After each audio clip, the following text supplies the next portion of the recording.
Hi guys, welcome to the channel. In today's video, I'm going to show you how you can change Microsoft account in Windows 10. So this process is same for Windows 10 and 11. So first you need to click here in the search and go into the settings. You can do this on Windows 10 and 11 on both and go into your accounts.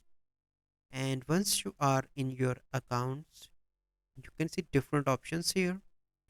So you simply need to click on your info.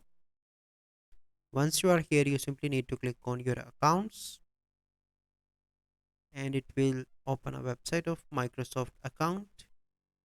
So this is my account, and then you need to click here and click on sign in with a different account. You can log out this account and you can see that this new window will pop up, and here you need to add another account that you want, and you can add password and you can use that in your Windows 10 as well as in Windows 11.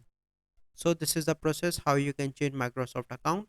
I hope you find this video helpful. If you find this video helpful, must like this video, subscribe to our YouTube channel for future videos. We'll see you in the next video. Thank you. Have a good day.